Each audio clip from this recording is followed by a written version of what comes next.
Why am I calling you doctor? There's a height and weight restriction and you had to have certain chest expansions. And I didn't meet those criteria and was never going to. So I went and joined the bank. And then one lunchtime I'm sitting down reading the paper in my lunch break and the then Commissioner Jack Avery removed the height restrictions and weight restrictions. Yeah. So I wandered down to Maryland's police station and the old desk sergeant was there and I said, "Excuse me, Sergeant, can I have an application?" 2 weeks, we had 4 murders. We were chasing a group of kids, street kids, for a grievous bodily harm attack that they inflicted on a street kid with a sledgehammer in a squad house in Flemington. Then we get a call one night. Henry rings me up and says that we've got our crooks at Penrith. So we drive out there. On the way out to the drive, we're discussing what the interview process will be and what we'll interview them. We get to Penrith Police Station and Henry speaks to his brother Dick Kornacki. They have a rather animated conversation. He turns around on his heel and comes back and says, "We're out here. They've just fessed up to murdering a young girl in a paddock. And we won't get access to them for a while." So we left. And that unfortunate young girl was Janine Balding. That there's a French national in town, which was Willie Brigitte, and that he is coming under the guise of the Rugby World Cup and that he is going to do something significant on his birthday. Well, his birthday coincided with the opening ceremony of the World Cup. Okay. So we're chasing literally a person that's changed their name and we're scouring Sydney trying to find him. The I Catch Killers podcast was a fresh start for me as I left policing behind and started a new life. Over the years, we've laughed together, cried, and shared some powerful moments. Welcome to I Catch Killers. Welcome to another episode of I Catch Killers. Terrorism is defined as the unlawful use of violence and intimidation, especially against civilians in the pursuit of political aims. Now, that's a fairly bland definition, but there's something we all have to live with, because as we have now become aware, none of us are immune to the effects of terrorism, and it can strike in the most sudden and devastating fashion. It is the role of multiple law enforcement agencies in this country and across the world to identify and prevent acts of terrorism. Most of their work is done behind the scenes. I think it's about time on I Catch Killers we have a look at terrorism and get a better understanding of what causes it and how we can identify it and prevent it where possible. To educate us all about terrorism, I can't think of a better person than Dr. Dave Gawel. Dave is a former colleague and friend of mine. We worked in tactical policing together and major crime. But then he kind of just disappeared from that world and embedded himself into the world of counter-terrorism. He's considered one of the most experienced counter-terrorism investigators in this country. He only recently left the New South Wales Police, and in his post-police career he used his vast experience to write a book titled Principles of Counter-Terrorism Process. I've learnt so much from that book, and today we're very fortunate to have Dave in the studio to share his knowledge. Dave Gawel, it's good to see you. Gary, it's been a while. How have you been? Oh, I've been okay. Yeah, the world has changed somewhat, but I'm enjoying what I'm doing. And there is, as we were talking the other day, there is life outside the cops, isn't there? Yeah, it's an interesting position. You spend 35 years of your life dedicated to a career path, and then when it ends in a hurry. And you've got to find where do you sit, who's your new identity. So it's been an interesting journey. Yeah, well, we're sort of part of a tribe, and you lose that identity, and that was your identity. You know, Dave Gawel, he's the cop. Gary Jubelin, he's the cop, and you step away from that. But I'm happy to say, and as you've found out, there is a world outside the police, and you realise it is fairly small and narrow in the world that we operated. Yeah, and look, when you're in the game, it's all about policing. And our colleagues that are still in the game, that's what they do. They chase, they live and breathe it. But rest assured, when you get out, there is a larger world. And there's a lot more fulfilment and satisfaction in other aspects outside of the policing that I didn't think would actually occur, but it's there. And you had a double-headed household with policing because your wife, Fiona. My good wife, which you've had the opportunity to work with. And, many a time. And she's still in the police. So whilst I'm out, I'm still within the police family, so to speak, sort of as a de facto in-law. So I still sort of get my little dose of policing every now and again. She doesn't tell you just don't understand? It can be quite challenging to have those conversations because I've changed perspective a little bit, which can be the source of amusement in the household. Well, you look relaxed, Dave, and people used to describe yourself as pretty intense in policing. I know I copped that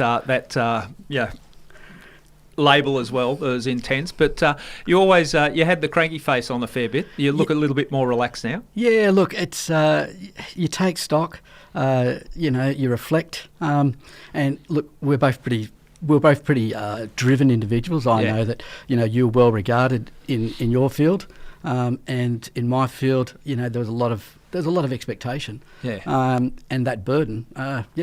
You're pretty switched on most of the time. Well, I look at it this way. Sometimes you just haven't got time for the niceties or the hello or how you're going. Sometimes it's, we need this done. We need this done now. And that was policing at the sharp end, isn't it? Yeah, and look, you hope throughout your career that you didn't burn too many bridges. Yeah. And that your colleagues realised that you weren't being... in being blunt, you weren't being rude. You were just time poor, and you were under the pump.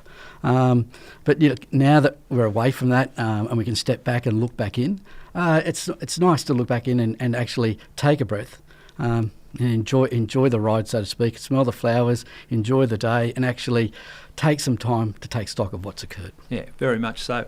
So your book, congratulations on it. I read it over the weekend, and I think I'm very much more enlightened about the world of counter-terrorism investigation. What prompted the idea of writing a book after you left? Well, so when I left the police, I didn't leave on my terms. That's unusual. It's an unusual term. So I had to. So when I left, I felt a little bit unfulfilled, and I'd spent 20 years of research, policy writing, developing training, operational engagements, and there was a great deal of knowledge. Yeah. And when I left the police, I thought at some point someone will come and want to download what I knew, so that it can be used for the next generation, and we can build on the information that we've already got. But after a couple of months, I realised that no one was coming. And look, there was a lot of information that I thought actually it does help, and it helps the process. We spent a lot of time researching it, so I didn't want to lose it. So when I looked around the marketplace at books, and I looked particularly at the private sector, who are now partners in the CT journey, the counter-terrorism journey.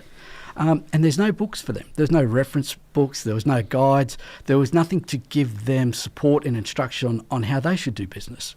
So that kind of motivated me to get my thoughts down and to put something that can be used for the wider community's to attention. Well, we're going to dissect the book, and the book, so people are aware of it, the Principles of the Counter-Terrorism Process, a guide for new guard of counter-terrorism professionals. And I've got to say, if you want to upskill or have an understanding of what counter-terrorism is about, it's very much in that book. And I can see the effort that's gone into it too, Dave, so congratulations. It's not an easy book to write. You're not just sitting there rattling off old war stories. It's very deep. Yeah, so there's a lot of research in that, and a lot of academic research that and the beauty about being in the police is that there is a lot of academic research in the wider world of academia about terrorism. Yeah. But being in the police, being close to the coalface, we've got the best sources of data. We've got the real data. Yeah. So our research was more accurate, and it's that accurate research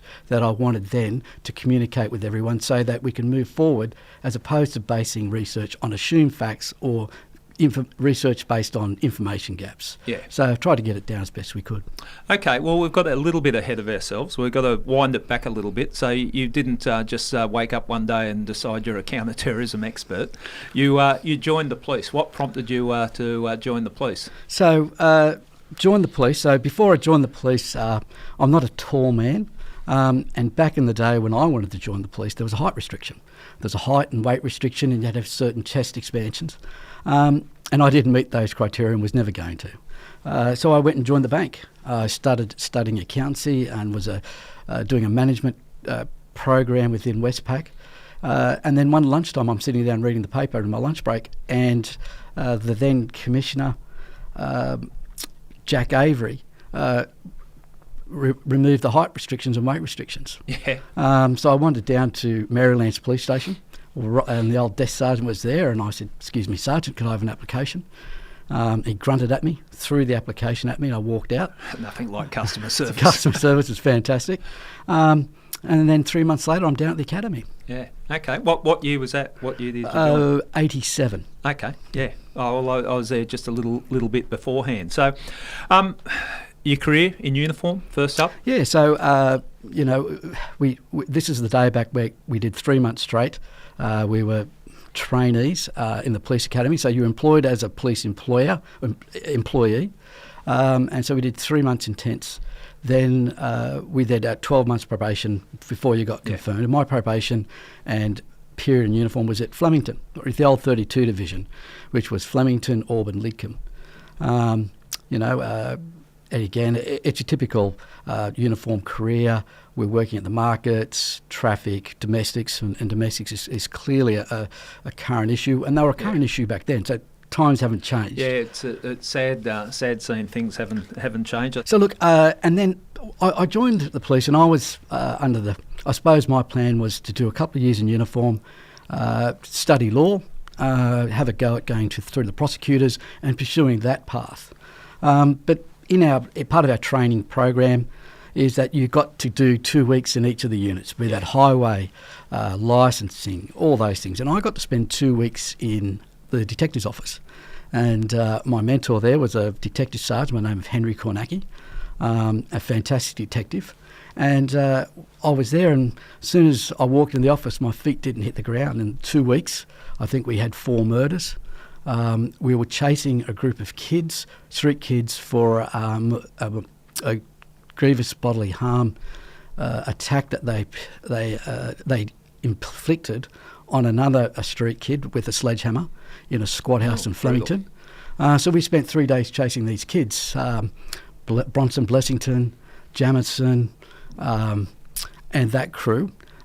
We then chasing them all throughout Sydney, trying to find them.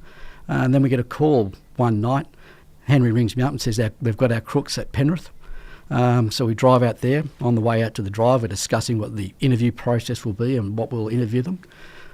We get to Penrith Police Station, and Henry speaks to his brother Dick Kornacki. They have a rather animated conversation. He turns around his heel and comes back and says, "We're out here. They've just fessed up to murdering a young girl in a paddock. And we won't get access to them for a while." So we left, and that unfortunate young girl was Janine Balding. Yeah. Terrible crime. It was a terrible crime, but it just showed.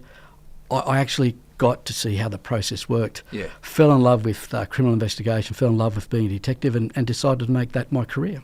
I understand it the way you described it, and just thinking through it's that, and I don't like to say it's the thrill of the chase, because it sounds like a game, and we very much know it's not a game. But that hunting, you are actually out there hunting the bad guys.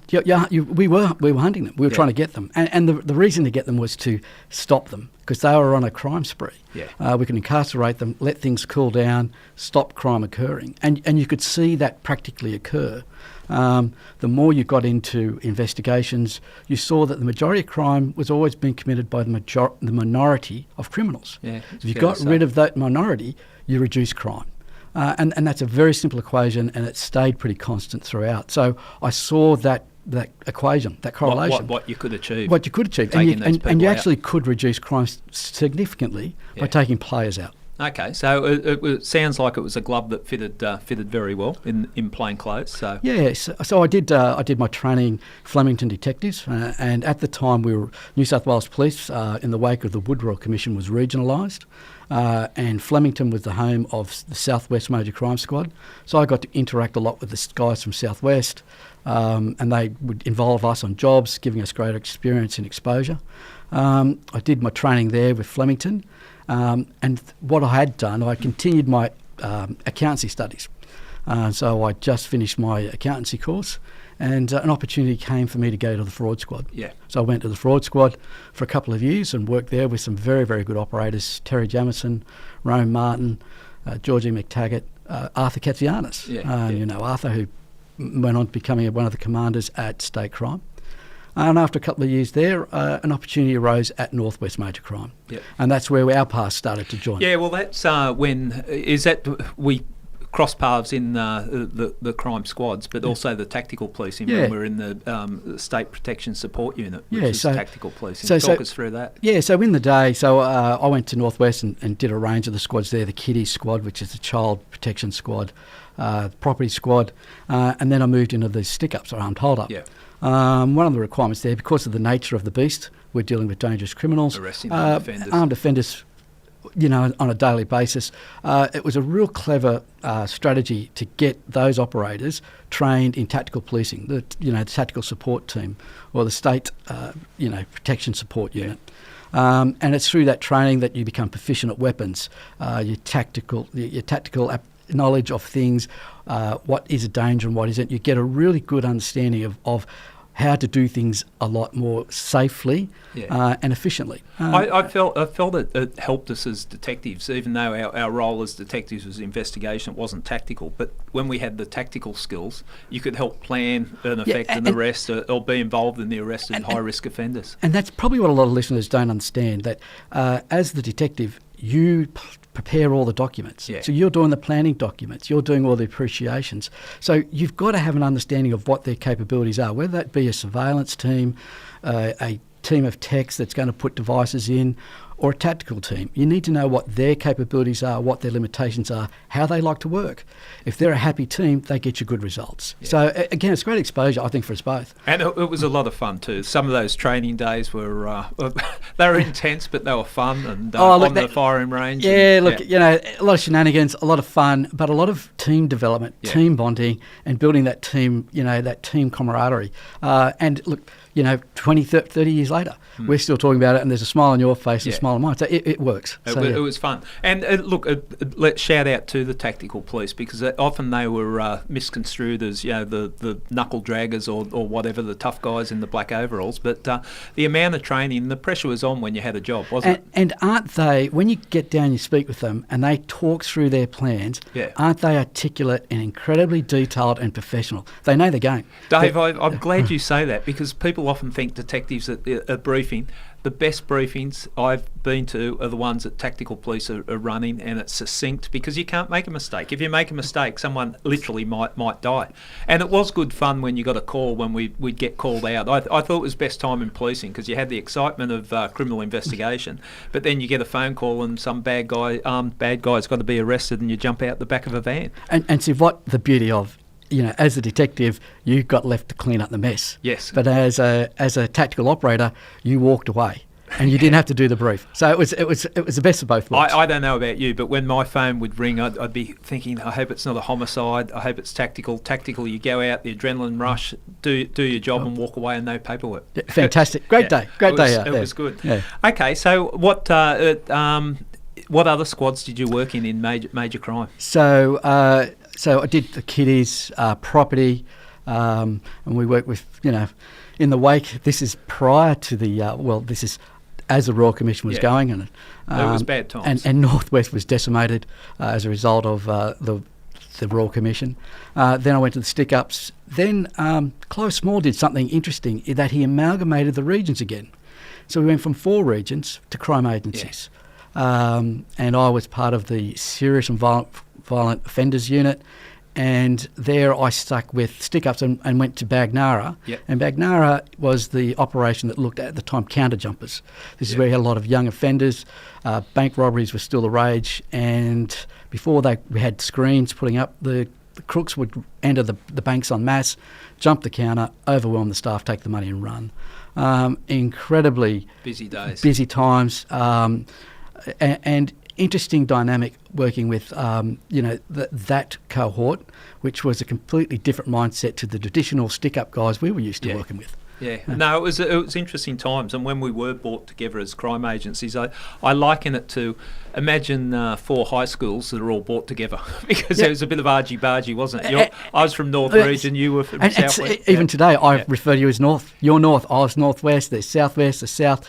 Yeah, somewhere we didn't meet in the middle, there was the cliques. Yeah. Look, how Clive was able to bring that, and Clive's a very brilliant man. Yeah. And the way he could bring that together, given the environment that we've just walked out of, that New South Wales at that time was considered one of the most corrupt services in the country, he was able to bring us together and set up a really effective agency that stood the test of time. Yeah, full credit to Clive. He was a leader in the truest sense, wasn't he?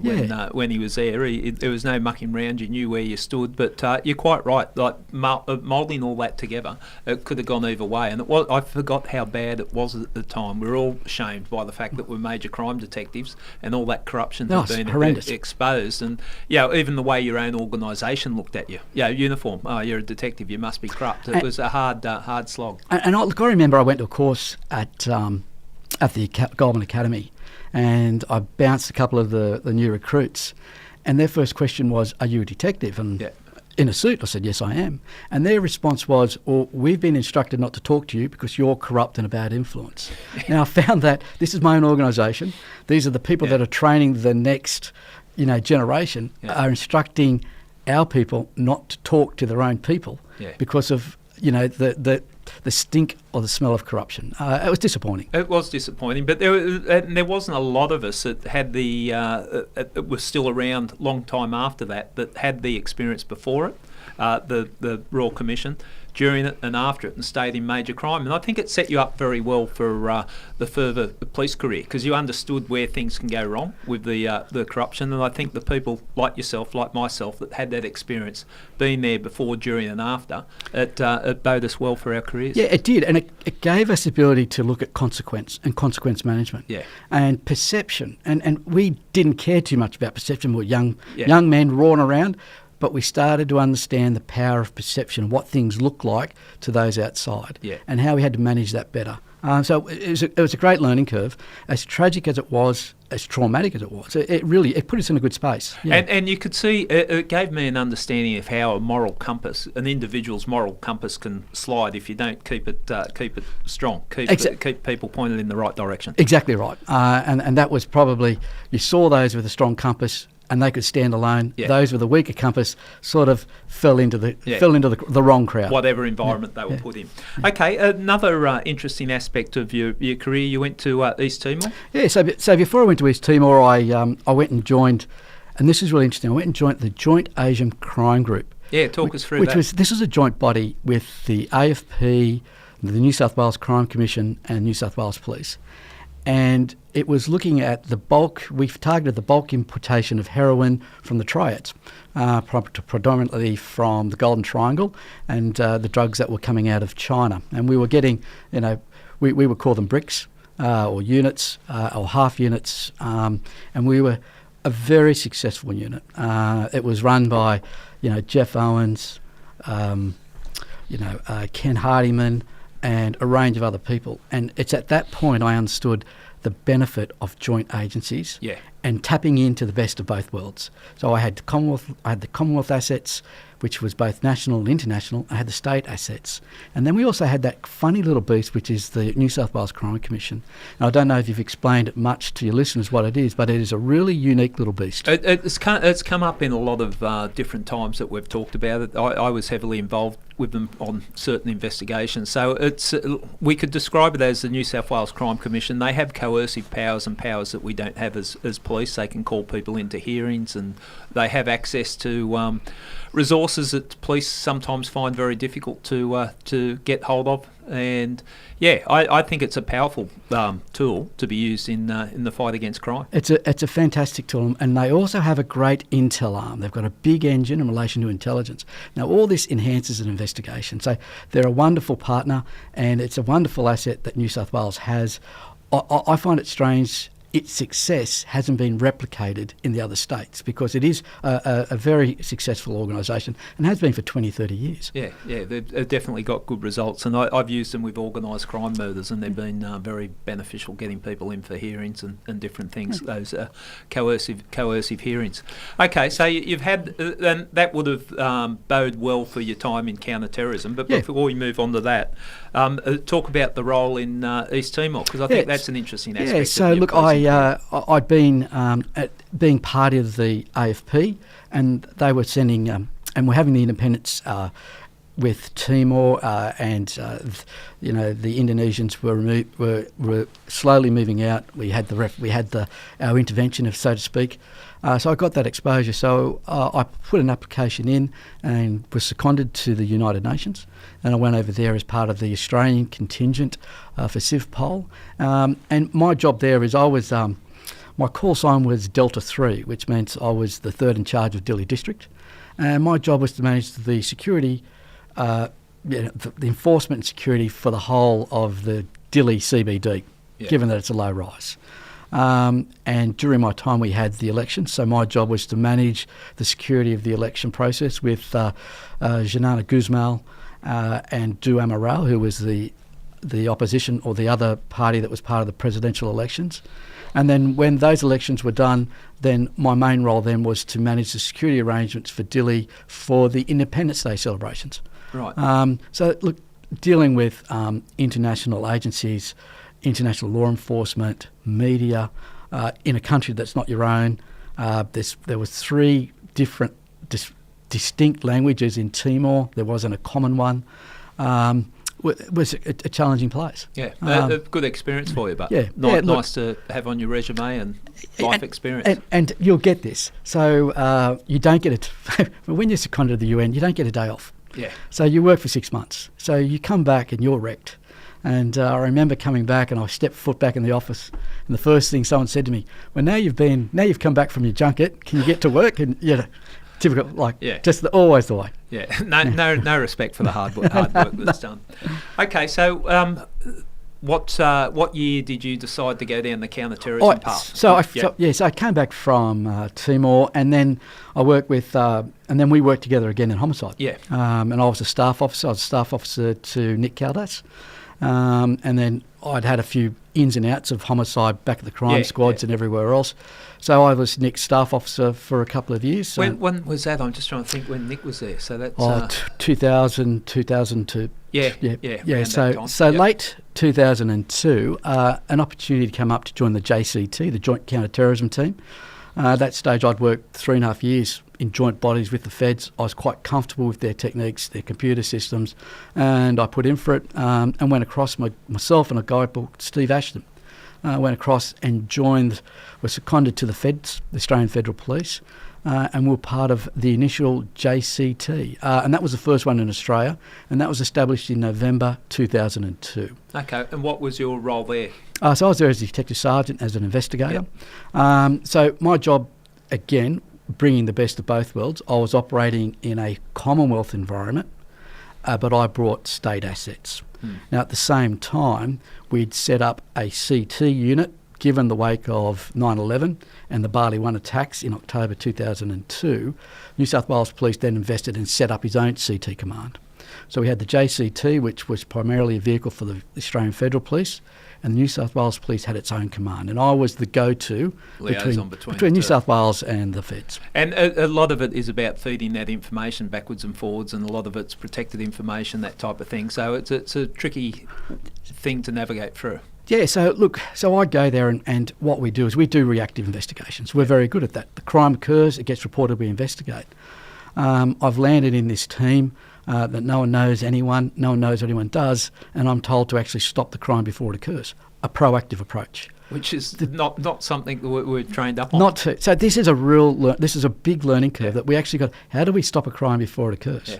Yeah. I think the best analogy is, if anyone's seen Tom Cruise in Minority Report, it's like that. Stop the crime before it occurs. So we had to figure out how we're going to do it. Yeah, and it is a different approach, and I want to break that down. Let's just dissect your book, because as I said, the Principles of Counter-Terrorism Process, a guide for the new guard of counter-terrorism professionals. Now, the foreword in the book was written by our good friend Nick Caldas, which is, and utmost respect for Nick. He's been a guest on I Catch Killers, and I quite often refer to him as one of the most experienced police officers or law enforcement officers in the world, and I don't think it's overstating it, some of the stuff that he's done. And like I say, from my perspective, Nick was one of my original mentors in CT. Nick is from an Arabic background. He gets it really well and has been immersed in that part of policing for quite a while. So I'd spent a lot of time chewing his ear, trying to figure things out and bouncing ideas off him. Well, you got the right person to do the forward in the book, because he speaks very highly in the book, and it counts for something when someone like Nick Caldos is doing that. But he made a couple of points, because we're talking here now, we're going to take you into the world of counter-terrorism. We want to get your credentials up here. This is how Nick broke it down, that pointed out that you brought 3 points that make your thoughts on terrorism significant. And the first point being that you have decades of investigation experience in the world of terrorism prior to the book. You also spent many years in major crime investigations, so you understood law enforcement and policing. And you're an academic achievement, which allows you to pull all these strings together in a logical, structured construct. So, it's a lovely turn of phrase, isn't it? He wrote into that really well. I can hear Nick's voice coming out of that. But I think that does bring a uniqueness to what you can talk about in counter-terrorism. And let's just breaking it down. You've worked in counter-terrorism, so it's not watching from the sidelines. You've been involved. You've been involved in the operations of the stopping terrorism, arrests of terrorists for terrorist-related offences. You've also spent time as a major crime investigator, so you understand law enforcement, what can be done, what can't be done. And why am I calling you doctor? Talk us about your academic qualifications. Well, so funny enough, look, I got into the JCT and fell on my feet, and I think we kicked the ball off with Zeki Mellor. We then did Operation Newport, which was Brigitte, Willie Brigitte, Fahim Lottie, and just others. Break down a couple of those so people understand. Yeah, those so Zeki cases. Mellor, early 2003, was again very much aligned to what's happening today. Had an issue with the treatment of the Palestinians. He was interviewed by a particular media outlet where he said that he was desirous to go to Palestine and become a suicide bomber. So that was our start. Okay, so now we're starting to get it. Then we get, a couple of months later, we get information from the French that there's a French national in town, which was Willie Brigitte, and that he is coming under the guise of the Rugby World Cup, and that he is going to do something significant on his birthday. Well, his birthday coincided with the opening ceremony of the World Cup. Okay. So we're chasing literally a person that's changed their name. So when we talk about terrorism, they apply organised crime tradecraft. So they change the name, they use fake phones, they hide their identity. Well, Willie had changed his name. He was acting under an assumed name, and we're scouring Sydney trying to find him.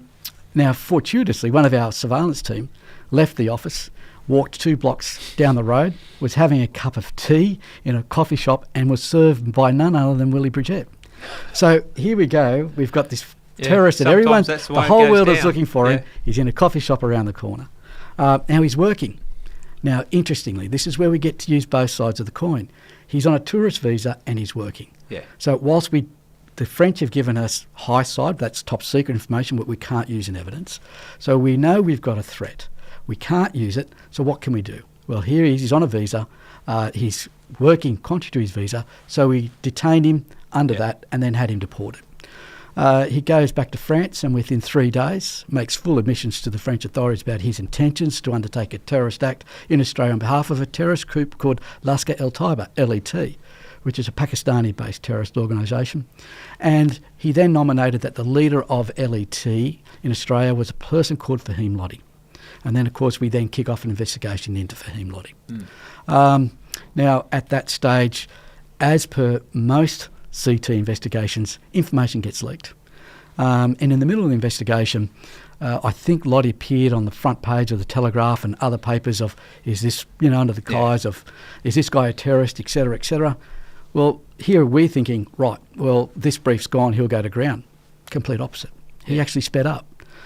So his preparations continued and it continued. So in light of that, we started doing search warrants. We did those because of the nature of information, we did ASIO search warrants, which is unique from an evidentiary perspective, because to get that into evidence is a real complex task.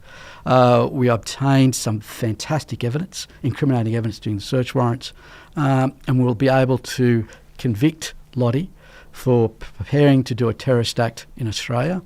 And I was fortunate enough to go to France on the proviso I was going to give evidence for Brigitte in France. Now, the French have a different legal system, and they have an inquisitorial system. So had we used the Westminster system, we wouldn't have had enough to convict Brigitte. Yeah. But under the inquisitorial system, the French could.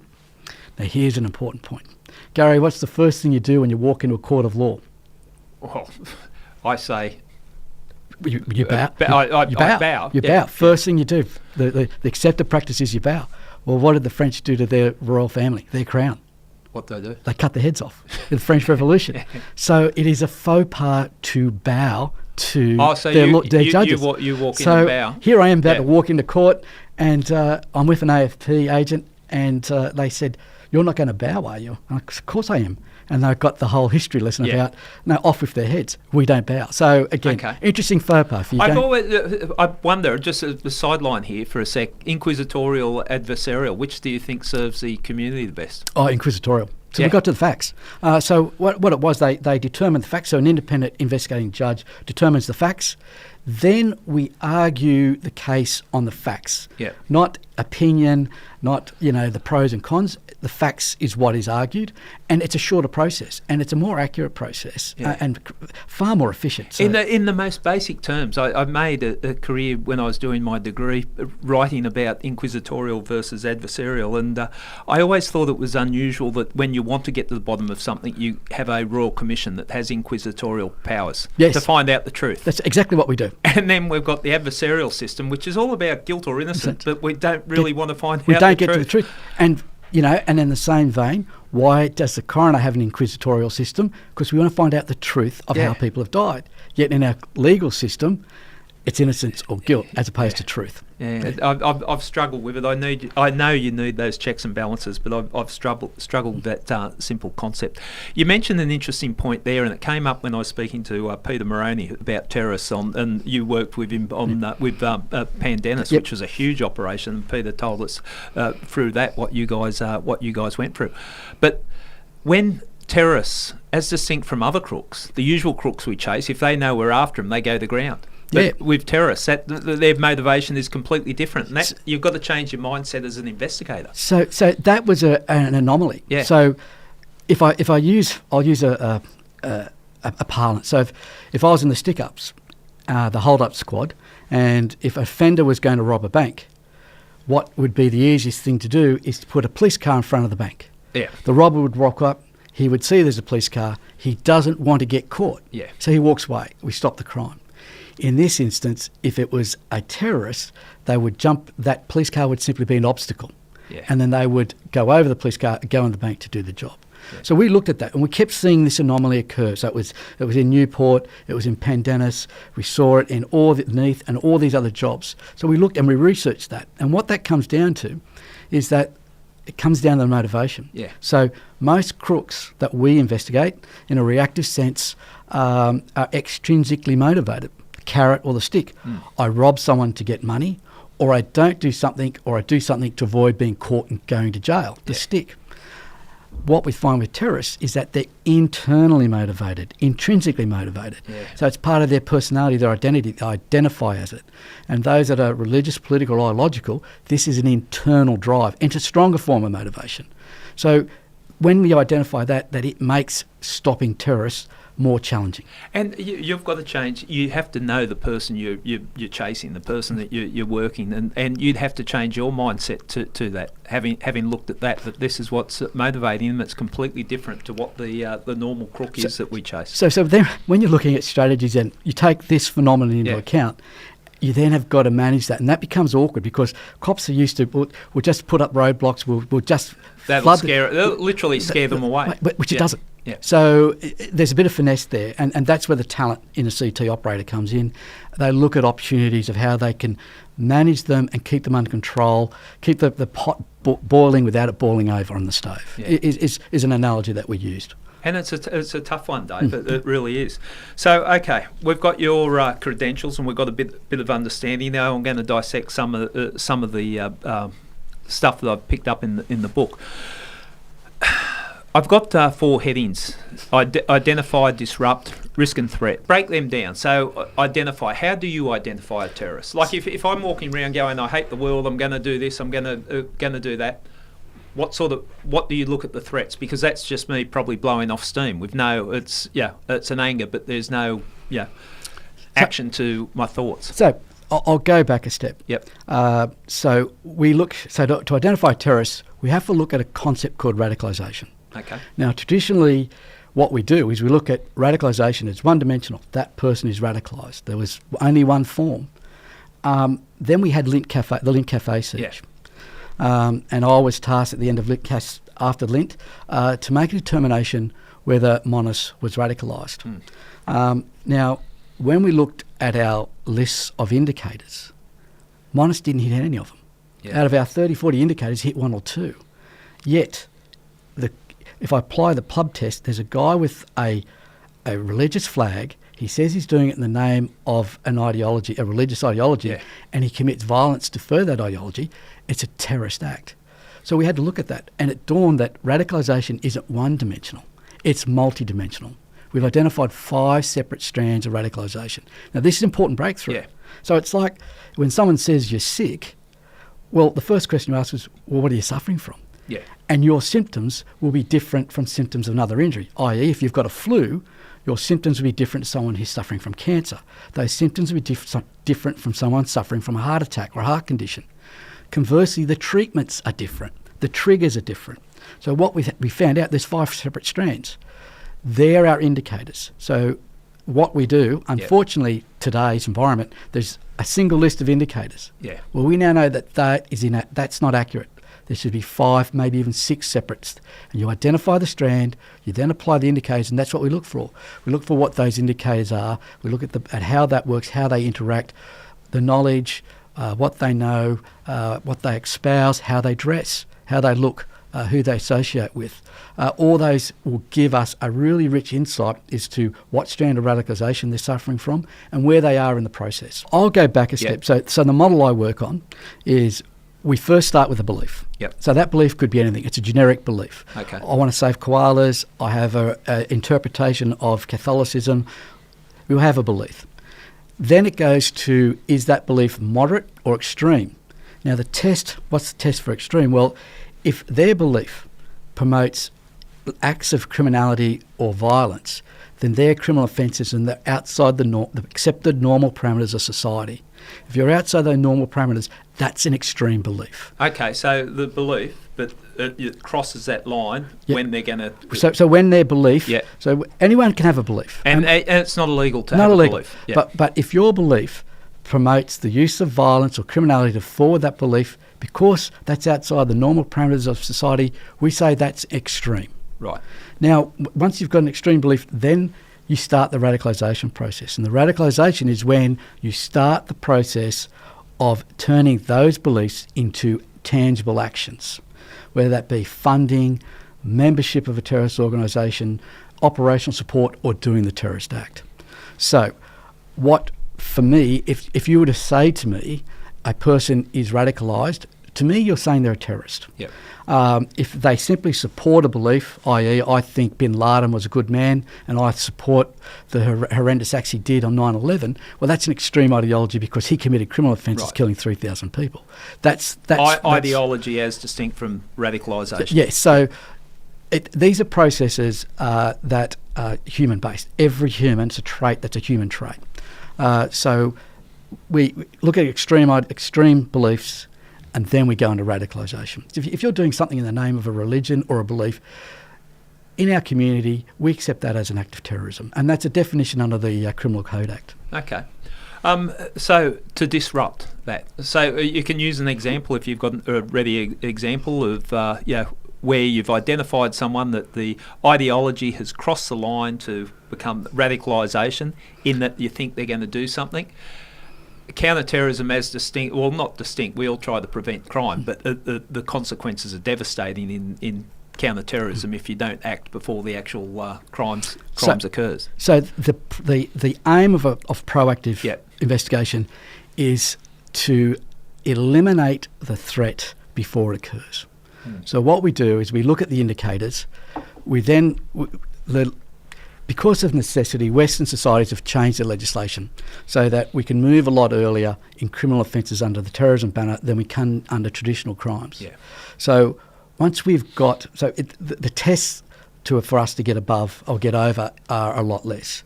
So the whole idea is to preempt the threat by arresting the person before they can commit their terrorist acts or acts of criminality. They can go into custody and then they can be subject to treatment. Now, this is probably, as cops, we're not used to this, but we need to treat these people, so that when they come out, they are no longer a threat to us. Yeah. And that's a really complex process. Now, are you saying treat if they're in custody or police custody or custodial sentence? When do you think the treatment needs to come in? Well, look, I'll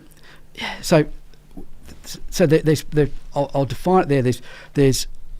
There's counter-radicalisation, so we're stopping people becoming radicalised. Okay. So those that are adhering to extreme belief, extreme ideology, try to interdict there to stop them becoming radicalised. That's where we lean on, religious leaders, community leaders. Quite often you hear them come out. Yes, and psychologists, support work. New South Wales has programs, the Commonwealth has programs, each jurisdiction in Australia has programs, and they've got programs in WA under this instance where they try to, again, take them away from that path and stop them going down that path of radicalisation. Yeah. Once a person has been radicalised, then by definition, they have to be de-radicalised so that their beliefs or their intentions are no longer to commit acts of violence against the community. So they're two different processes. Now, counter will start clearly before a person gets incarcerated. Yeah. If a person has been radicalised, that means they're a direct threat. Majority of times they will be in custody. Now, when they're in custody, that gives us their captive audience. Yeah, and that's, I think, where we can do a lot more work in that space. And I'd like to think government can invest more, corrective services, the community liaison, multiculturalism in New South Wales. They can all act and add to that process. It makes sense to try and deal with the situation that way, because if they finish their sentence and come out and still have the same beliefs... So to take that further, the biggest risk globally from terrorists now is a thing called enduring threat. Now, enduring threat are people that have come to the attention of authorities in a terrorism context, but they've been assessed not to constitute a threat at that time and therefore have been cut loose, for want of a better word. That cohort of people are the ones creating the biggest threat to society globally. To counter that, both the Commonwealth and New South Wales have brought into process new legislation called high-risk terrorism offenders legislation, which is post-sentence detention and compliance regimes. So we've invested, the state government and the Commonwealth government invested in developing teams that manage those people that are in custody for terrorism offences or become radicalised in prison that pose an unacceptable risk to society on their release. We've got teams now that just look at that and focus on that to try and mitigate that risk factor that we've got. And a lot of resourcing goes into this, Dave, too. Is it? Do you think we've come to terms with this is the way that we've got to approach crime? Look, with the resources that we apply to this, because it's not an easy fix to change people's views and. So if practically as detectives, we've got detectives working in the post-sentence detention world that are investigating threat and risk, not criminal offences. Okay. So this is a dynamic change. So we're changing the way criminal investigators work and analysts work. So it's it takes a lot of effort to change how you do business. Your skills are the same, but your focus is different. And I watched from the sidelines with you guys, but like speaking to Peter Moroney and catching up with you, it was a learning curve the whole way through when you guys first started. Yeah, look, it got described to me as throw the bits of a plane over the cliff and build it on the way down, which is exactly what happened. Yeah. We're given jobs and we don't know what we're doing, and we're finding it, we're catching it on the fly. So the book, so all those lessons is what was contained in the book, and that's why I didn't want to lose that, because they were hard-won lessons. Because I know, speaking to the guys and girls that went across to counter-terrorism, some people got it. Some people said we're not doing anything because they were looking at it more as a traditional form of policing. And so you say to someone, Billy Smith over there is a terrorist threat. investigate it. Some people take like duck to water. Others go, where do I start? Yeah. It's just a skill set. Some people are really good at it and excel. Others don't, and that's the way. I think there's a pressure to it, Dave. And I've said this to people that work in counter-terrorism. The work that we do is reactive. Yes, it's bad, but the easiest on-call I had was when someone had been murdered, and I'm saying that with the greatest respect to the victims. Like, it's easy to then work back from the crime. The difficult ones, where you get information, you get called at 2 o'clock in the morning, and you might be looking at some gangsters or whatever. They might do a hit on this person, they might do a hit on that person. Then you've got all the pressure of, what do I do? If I do nothing and someone gets killed, am I going to be in the shit? And it's not just am I going to be in the shit, someone's going to lose their life. But the pressure, they were the hard calls you get at 2 o'clock in the morning. Counter-terrorism, that pretty much sums up all the type of calls that you get. So the unique aspect of CT work is that there is a reverse onus of responsibility upon the police and authorities. Yeah. So if it goes bad, we blame our authorities for not stopping it. We look for examples, we'll do a review, we'll do an inquest, and we will look at minute details as to where the authorities have failed to stop the attack. Yeah. We don't see that to such a degree in other crime types. No. So if you don't get the speeding driver and he crashes into a tree and kills himself, there's no inquest as to why the police didn't stop him before. Outside homicide and a few arson matters, no investigation got reviewed if you didn't get results. That's right. But with counter-terrorism, you're quite right. If there's a terrorist act that happened, everyone's going to be turning over their shoulder. Well, did you do this? Did you do that? What didn't you do? Yeah. And also, to put it in context, it's well and good to look at these in isolation. Yeah. But there's not one time in my career in CT that I didn't have 5 to 10 to 20 jobs running concurrently. That's 5 to 10 to 20 separate threats running around. So they're constantly there. So you never sleep. You never switch off. You're looking for triggers all the time. What we say, terrorists think globally but act locally. Yeah. Now what that means is that global events will impact locally. So we're constantly perusing international papers, what's happening in different parts of the world. Is that going to trigger a response here from the people we're looking at? So it's a constant checking for triggers, monitoring people. You constantly collect. We collect information and your head explodes with the amount of information you collect to try and make sense and to see the wheat from the shaft. Yeah. Well, and it's got to be, you've got to have a global view of things too, because something that can happen on the other side of the world might impact on here. Well, so if we look at that, we look at currently, 7th of October, we had a Hamas attack in Israel. Then, consequently, we then get an armed conflict within Gaza. Now, those interactions in the Middle East have created a great deal of unrest and tension within Australian society. It's not just Australian society. We've just seen recently a number of the universities in the US, where they've had confrontations with law enforcement and protests. Here we see a lot of pro-Palestinian, pro-Israel, counter demonstrations. Now, in the light of that, we've had Bondi, we've had Wakely. So the one would suggest that there is an increase in tensions in relation to religious ideology, and that is being reflected domestically in Australia. So that's where globally is impacting locally. It's linked, isn't it? Yeah. Definitely. Okay. Risk versus threat. How do you break that down? So break in your terms. Like, there's a risk. Is it a threat? So, I'll use the scenario. I'm the primary on-call officer, state crime, which is always a great job. You never got much sleep, just the phone ringing constantly. But we get a call, and I get a call. Okay, what's the information? Oh, someone's just come in and said this young kid's talking about doing something because he doesn't believe in what's happening in Palestine. Going on like that. I refer it to you guys. Where do you take it? So we operate in the world of threat. Yep. Now, I don't know about you, but whenever we had a job, a new boss would come in and he'd say, give me a risk assessment. Yeah. And then I'd say, a risk assessment on what? There is 1,000 risks involved in just that scenario. Yeah. corporation risk to life, risk to the individual, risk to officer safety. So we have to identify how that works. So we operated on threat. Now, threat is aligned to human nature. Risk is an economic concept. So we would normally associate risk with what we call corporate safety. So if I want to look after the good reputation and brand of the New South Wales Police or the JCT or, Gary Jubelin Enterprises, I would apply the concepts of risk because that's what that's for. If I'm worrying about public safety and the safety of individuals, I apply the concept of threat.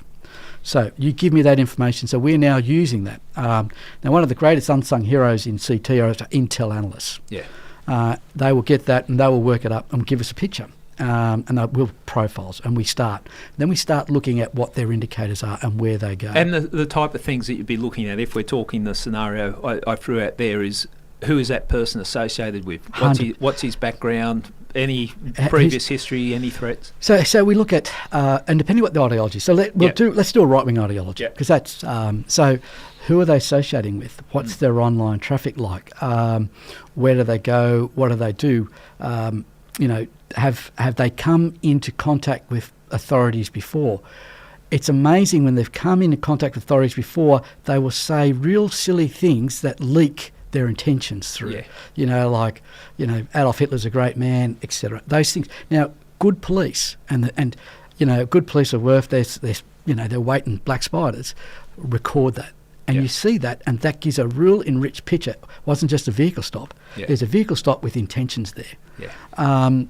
Look, I remember, I'll go back to a case, there was a guy, Isis Khan, that stabbed a fellow in Minto.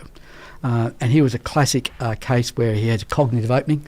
His mother suffered cancer and died.